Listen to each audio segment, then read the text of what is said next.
Triple ವಿಶೇಷ ಕಾರ್ಯಕ್ರಮಕ್ಕೆ ನಿಮಗೆಲ್ಲರಿಗೂ ಮತ್ತೊಮ್ಮೆ ಸ್ವಾಗತ. ಈಗಾಗಲೇ ದೂರುದಾರರು ನಮ್ಮ ಸ್ಟುಡಿಯೋದಲ್ಲಿದ್ದಾರೆ. ಟಿಜೆ ಅಬ್ರಾಹಂ ಮಾತಾಡಿದ್ರು, ಹಾಗೇನೆ ಪ್ರದೀಪ್ ಮಾತಾಡಿದ್ರು. ಈಗ ಸ್ನೇಹಮಯಿ ಕೃಷ್ಣ ಅವರಿದ್ದಾರೆ. ಮಾತುಕತೆಯನ್ನು ಮುಂದುವರಿಸೋಣ. ಸ್ನೇಹಮಯಿ ಕೃಷ್ಣ ಅವರೇ, ರಾಜ್ಯದಾದ್ಯಂತ ಪ್ರತಿಭಟನೆ ಆಗ್ತಾ ಇದೆ. ಕಾಂಗ್ರೆಸ್ನ ಕಾರ್ಯಕರ್ತರು, ಸಿದ್ದರಾಮಯ್ಯ ಅಭಿಮಾನಿಗಳು, ಇದರ ಜೊತೆಗೆ ಕುರುಬ ಸಂಘದವರು ಕೂಡ ಪ್ರತಿಭಟನೆಯನ್ನ ಮಾಡ್ತಾ ಇದ್ದಾರೆ. ನಿಮ್ಮಂತ ದೂರುದಾರ ವಿರುದ್ಧ ಆಕ್ರೋಶವನ್ನ ಹೊರಹಾಕ್ತಾ ಇದ್ದಾರೆ. ಎಲ್ಲೋ ಅಂತ ಕರೀತಿದ್ದಾರೆ ನಿಮ್ಮನ್ನ. ಬಿಜೆಪಿ ಹಾಗೆ ಜೆಡಿಎಸ್ ನ ಏಜೆಂಟ್ರು ಅಂತ ಕರೀತಿದ್ದಾರೆ ನಿಮ್ಮನ್ನ. ಮೇಡಮ್, ಹೋರಾಟ ಸಂದರ್ಭದಲ್ಲಿ ಸೋಲಕ್ಕೆ ಬಂದಂಥ ಸಂದರ್ಭದಲ್ಲಿ ಕೊನೆಯ ಅಸ್ತ್ರ ಬಳಸೋದೇ ಅಪಪ್ರಚಾರ. ಅದೇ ಕೆಲಸನ ಇವರು ಸಿದ್ದರಾಮಯ್ಯ ಮತ್ತು ಅಭಿಮಾನಿಗಳು ಮಾಡ್ತಾ ಇದ್ದಾರೆ. ಸೊ ನಮ್ಮನ್ನು ಏಜೆಂಟು ಮತ್ತೊಂದು ಎಲ್ಲ ಕರೆಯೋದು ಆನಂತರದಲ್ಲಿ ನಾವೇನು ಆರೋಪ ಮಾಡಿದ್ದೀವಿ, ಆರೋಪಕ್ಕೆ ಸಂಬಂಧಪಟ್ಟ ಎಲ್ಲ ದಾಖಲೆ ಕೂಡ ಮಾಧ್ಯಮದ ಮುಂದೆ, ಸಾಮಾಜಿಕ ಜಾಲತಾಣದ ಮುಖಾಂತರ ಬಿಡುಗಡೆ ಮಾಡಿದ್ದೀವಿ. ಸೊ ನಿಮ್ಗೆ ಗೊತ್ತಿರೋ ಹಾಗೆ ಮೊದಲೇ ಪ್ರಾರಂಭಿಕ ಹಂತದಲ್ಲಿ ಮೈಸೂರಿನ ಕಾಂಗ್ರೆಸ್ ಮುಖಂಡರುಗಳು ನಮ್ಮ ವಿರುದ್ಧ ದೂರು ಕೊಟ್ಟರು, ಸುಳ್ಳು ದಾಖಲೆಗಳನ್ನು ಬಿಡುಗಡೆ ಮಾಡಿ ಸಿದ್ದರಾಮಯ್ಯ ತೇಜೋವಧೆ ಮಾಡ್ತಾರೆ ಅಂತೇಳಿ. ಅದು ಇವತ್ತರೆಗೂ ಅದ್ರ ಬಗ್ಗೆ ತನಿಖೆ ಏನಾಯಿತು ಇವತ್ತರೆಗೂ ಗೊತ್ತಿಲ್ಲ. ಸೊ ನಾವು ಯಾವ ದಾಖಲಾತಿ ಸುಳ್ಳು ಅಂತೇಳಿ ಸೃಷ್ಟಿ ಮಾಡಿದ್ದೀವಿ ಅಂತ ಅವರು ಒಂದು ಸ್ಪಷ್ಟೀಕರಣ ಇದುವರೆಗೂ ಕೊಟ್ಟಿಲ್ಲ. ಸೊ ಎಲ್ಲ ಥರದ ಪ್ರಯತ್ನ ಪಟ್ಟರು ಕೂಡ ಅವರು ಒಂದು ಗೆಲ್ಲೋದಕ್ಕೆ ಸಾಧ್ಯ ಆಗಲಿಲ್ಲ.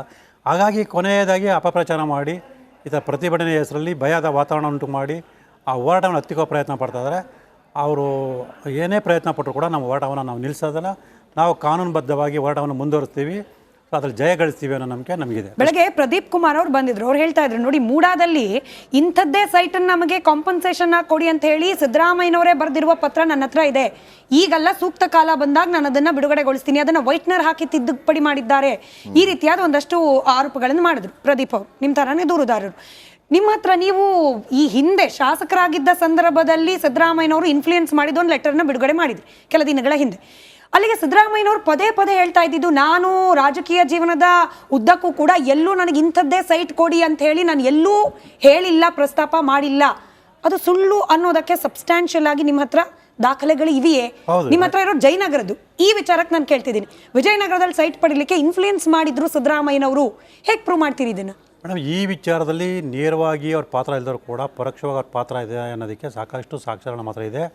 ಸೊ ಅದನ್ನೇ ನಾವು ಮಾನ್ಯ ನ್ಯಾಯಾಲಯದ ಗಮನಕ್ಕೆ ಮತ್ತು ಮಾನ್ಯ ರಾಜ್ಯಪಾಲರ ಗಮನಕ್ಕೆ ತಂದಿದ್ದೀವಿ.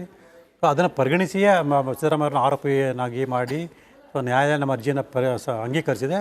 ಮತ್ತು ಮಾನ್ಯ ನ್ಯಾಯಾಧೀಶರು ಕೂಡ ಸಿದ್ದರಾಮಯ್ಯ ವಿರುದ್ಧ ತನಿಖೆ ಮಾಡೋದಕ್ಕೆ ನಮಗೆ ಅನುಮತಿಯನ್ನು ಕೊಟ್ಟಿದ್ದಾರೆ. ಸೊ ಇದರಿಂದ ಗೊತ್ತಾಗದೆ ಸಿದ್ದರಾಮಯ್ಯರ ಪಾತ್ರ ಈ ಪ್ರಕರಣದಲ್ಲಿ ಇದೆ ಅನ್ನೋ ಕಾರಣದ ಮೇಲ್ನಡೆ ಕಂಡು ಬಂದಿದ್ದರೆ ಈ ಎಲ್ಲ ಒಂದು ಸಾಧ್ಯತೆಗಳು ಕೂಡ ಇದೆ. ಸೊ ಈ ಹಿನ್ನೆಲೆಯಲ್ಲಿ ಏನು 20ನೇ ತಾರೀಕು ಮಂಗಳವಾರ ಮಾನ್ಯ ನ್ಯಾಯಾಲಯ ಕೂಡ ತನಿಖೆಗೆ ಆದೇಶ ಮಾಡ್ತಾರೆ ನಂಬಿಕೆ ನಮಗಿದೆ. ಸೊ ನ್ಯಾಯಾಲಯನೇ ನಮ್ಮ ಆರೋಪನ ಪರಿಗಣಿಸಿ ಆದೇಶ ಮಾಡಿದಂಥ ಸಂದರ್ಭದಲ್ಲಿ ಈ ಪ್ರತಿಭಟನೆಗಳು, ಈ ಒಂದು ಸುಳ್ಳು ಹೇಳಿಕೆಗಳು ನಮ್ಮನ್ನೇನು ಬಾಧಿಸಲ್ಲ. ನಮ್ಮನ್ನ ಹಿಂದೆ ಹೆಜ್ಜೆ ಇಡೋಕ್ಕೆ ಒಂದು ಯಾವುದೇ ರೀತಿಯ ಪ್ರಯತ್ನ. ನಿಮ್ಮ ಪರವಾಗಿ ವಕೀಲರು ಮಾತನಾಡ್ತಿದ್ದದನ್ನು ನಾನು ಕೇಳಿಸ್ಕೊಂಡ್ರೆ, ಅಂದರೆ ಅನುಮತಿ ಸಿಕ್ಕ ನಂತರದಲ್ಲೂ ಕೂಡ ತನಿಖೆ ಯಾವ ರೀತಿ ನಡೆಯುತ್ತೆ, ಯಾವ ಸಂಸ್ಥೆ ನಡೆಸುತ್ತೆ ಅನ್ನೋದು ಕೂಡ ಬಹಳ ಮುಖ್ಯವಾಗುತ್ತೆ ಅಂತ ಹೇಳಿ ನಿಮ್ಮ ನಿರೀಕ್ಷೆ ಏನಿದೆ ಅಂತ, ಹೆಂಗಾಗಬೇಕು ತನಿಖೆ ಅಂತ? ಮೇಡಮ್, ಯಾವುದೇ ತನಿಖಾ ಸಂಸ್ಥೆ ತನಿಖೆ ಮಾಡಿ ಕೂಡ ನಿಷ್ಪಕ್ಷಪಾತ ತನಿಖೆ ನಡೀಬೇಕು ಮತ್ತು ನಾವು ಕೊಟ್ಟಿರ್ತಕ್ಕಂಥ ಎಲ್ಲ ದಾಖಲಾತಿಗಳನ್ನ ಪರಿಗಣಿಸಬೇಕು ಅನ್ನೋದು ನಮ್ಮ ಆಶಯ. ಸೊ ಮಾನ್ಯ ನ್ಯಾಯಾಲಯಕ್ಕೆ ನಾವು ಹಲವಾರು ತನಿಖಾ ಸಂಸ್ಥೆಗಳ ಬಗ್ಗೆ ಉಲ್ಲೇಖ ಮಾಡಿ ರಾಜ್ಯದ ವ್ಯಾಪ್ತಿ ಒಳಪಡದೇ ಇರತಕ್ಕಂಥ ಒಂದು ಸ್ವತಂತ್ರ ತನಿಖಾ ಸಂಸ್ಥೆ ತನಿಖೆ ಮಾಡಿಸೋದು ಮನವಿ ಮಾಡ್ಕೊಂಡಿದ್ದೀವಿ. ಸೊ ಮಾನ್ಯ ನ್ಯಾಯಾಲಯ ಯಾವ ತನಿಖಾ ಸಂಸ್ಥೆಗೆ ತನಿಖೆ ಮಾಡೋಕ್ಕೆ ಆದೇಶ ಮಾಡುತ್ತೆ ನೋಡಿಕೊಂಡು ಮುಂದಿನ ಆ ತನಿಖಾ ಸಂಸ್ಥೆಗೆ ಜೊತೆಗೆ ನಾವು ಎಲ್ಲ ದಾಖಲೆಗಳನ್ನು ಕೊಟ್ಟು ಅವ್ರ ಸಹಕಾರವನ್ನು ನೀಡಿ ನಮ್ಮ ಆರೋಪನ ಸಾಬೀತುಪಡಿಸೋದಕ್ಕೆ ನಾವೆಲ್ಲ ಪ್ರಯತ್ನ ನಾವು ಮಾಡ್ತೀವಿ. ಒಂದು ನೇರವಾದ ಪ್ರಶ್ನೆ, ಈಗ ಜನರ ಮನಸ್ಸಲ್ಲೂ ಓಡಾಡ್ತಾ ಇರುವಂಥ ಪ್ರಶ್ನೆ ಇರ್ಬೋದು ಇದು. ನೀವೇನು ವಿಚಲಿತರಾಗಿಲ್ಲ ಈಗ? ಖಂಡಿತ ಇಲ್ಲ ಸರ್. ಯಾವುದೇ ನಿಮ್ಮನ್ನು ಯಾರಾದರೂ ಸಂಪರ್ಕ ಮಾಡುವಂಥ ಪ್ರಯತ್ನ ಏನಾದರೂ ಮಾಡಿದ್ರಾ? ಏನು ಇಲ್ಲ ಸರ್, ಇದುವರೆಗೂ ಅಂಥ ಯಾವುದೇ ಪ್ರಯತ್ನ ಆಗಲಿ, ಯಾವುದೇ ಬಲವಂತದ ಒತ್ತಡ ಆಗಲಿ ಅಥವಾ ಬೆದರಿಕೆ ಹಾಕುವಂಥ ಪ್ರಯತ್ನ ಆಗಲಿ ಸೊ ಇದುವರೆಗೂ ನಡೆದಿಲ್ಲ. ಯಾಕೆಂದರೆ ನಾನು ಹಲವಾರು ದಶಗಳನ್ನು ಹೋರಾಟ ಮಾಡ್ಕೊಂಡು ಬರ್ತಾ ಇದ್ದೀನಿ. ಸೊ ಹಾಗಾಗಿ ಎಲ್ರಿಗೂ ನನ್ನ ಸ್ವಭಾವವಾಗಿ ಗೊತ್ತಿದೆ, ಯಾವುದೇ ಆಮಿಷಕ್ಕೆ ಒಳಗಾಗಲ್ಲ, ಯಾವುದೇ ಬೆದರಿಕೆಗೆ ಜಗ್ಗಲ್ಲ. ಒಂದು ವಿಚಾರವನ್ನು ಮುಂದಿಟ್ಕೊಂಡು ಹೋರಾಟ ಮಾಡೋಕ್ಕೆ ಶುರು ಮಾಡಿದ್ರೆ ಅದಕ್ಕೊಂದು ತಾರ್ಕಿಕ ಅಂತ್ಯ ಕಾಣಿಸೋವರೆಗೂ ಬಿಡಲ್ಲ ಅಂತ ಎಲ್ಲರಿಗೂ ಗೊತ್ತಿರೋದ್ರಿಂದ. ಈ ಪರ್ಟಿಕ್ಯುಲರ್ಲಿ ಈ ಕೇಸಲ್ಲಿ ಏನಾಗ್ಬೋದು ಅಂತ ಅನ್ಸುತ್ತೆ ನಿಮಗೆ? ನೀವು ಹೇಳ್ತಾ ಇದ್ರಿ ನಾನು ಸಾಕಷ್ಟು ವರ್ಷದಿಂದ ಇಂಥ ಹೋರಾಟ ಮಾಡಿದ್ದೀನಿ ಅಂತ. ಈಗ ಮುಖ್ಯಮಂತ್ರಿಗಳ ವಿಚಾರ ಬಂದಾಗ ಯಡಿಯೂರಪ್ಪ ಅವ್ರ ಕೇಸ್ ಕೂಡ ಉದಾಹರಣೆ ನಮ್ಮ ಕಣ್ಣೆದುರುಗಡೆ ಇದೆ. ಜಂತ್ಕಲ್ ಮೈನಿಂಗ್ ವಿಚಾರವಾಗಿ ಕುಮಾರಸ್ವಾಮಿ ಅವರ ಕೇಸ್ ನಮ್ಮ ಕಣ್ಣೆದುರುಗಡೆ ಇದೆ. ಸಿದ್ದರಾಮಯ್ಯ ಅವರ ವಿಚಾರದಲ್ಲಿ ಏನಾಗ್ಬೋದು, ನೀವೇನು ಲೆಕ್ಕ ಹಾಕೊಂಡಿದ್ದೀರಿ? ಸರ್, ಬೇರೆ ಪ್ರಕರಣದಲ್ಲಿ ಯಾರು ಯಾವ ರೀತಿ ಹೋರಾಟ ಮಾಡಿದ್ರು ಅಥವಾ ಅವ್ರ ಹತ್ರ ಯಾವ ದಾಖಲಾತಿಗಳು ನನಗೆ ಅದ್ರ ಬಗ್ಗೆ ಗೊತ್ತಿಲ್ಲ. ಆದರೆ ಈ ವಿಚಾರದಲ್ಲಿ ಪ್ರತಿಯೊಂದು ದಾಖಲಾತಿಗಳು ಕೂಡ ನನ್ನ ಹತ್ರ ಇರೋದ್ರಿಂದ, ಅದು ಸಂಗ್ರಹ ಮಾಡೋದ್ರಿಂದ ನನಗೆ ಇದ್ರ ಸ್ಪಷ್ಟ ನಂಬಿಕೆ ಇದೆ. ಸೊ ನಾನು ಗೆದ್ದೇ ಗೆಲ್ತೇನೆ. ಯಾಕಂದರೆ ನನ್ನ ಇದುವರೆಗಿನ ಹೋರಾಟದಲ್ಲಿ ನಾನು ಹೆಚ್ಚಿನ ಇದು ಪ್ರಕರಣದಲ್ಲಿ ಗೆಲುವು ಸಾಧಿಸಿದ್ದೀನಿ.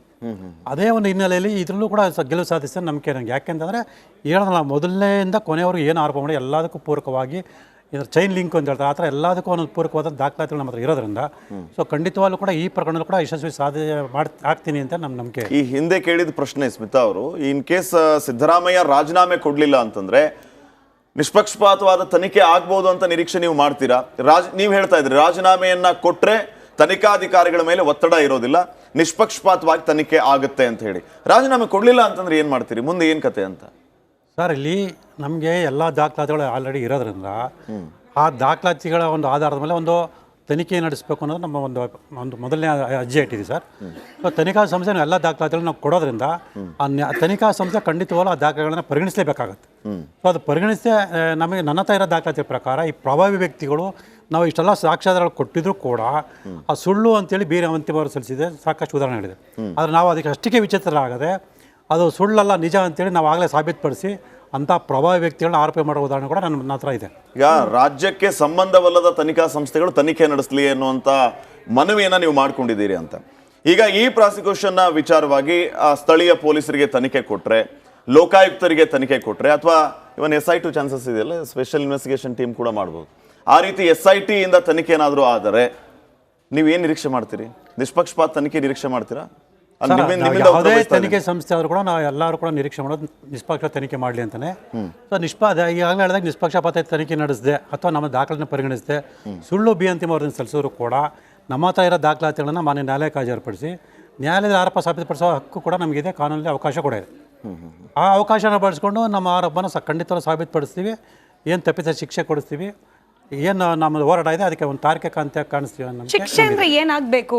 ಈಗ ಸಾಮಾನ್ಯವಾಗಿ ಇಂತಿಂಥ ಅಪರಾಧಗಳಿಗೆ ಇಂತಿಂಥ ಶಿಕ್ಷೆ ಅಂತ ಇರುತ್ತೆ. ಬಟ್ ಇದು ರಾಜ್ಯದ ಮುಖ್ಯಮಂತ್ರಿಗಳಾಗಿರುವವರು.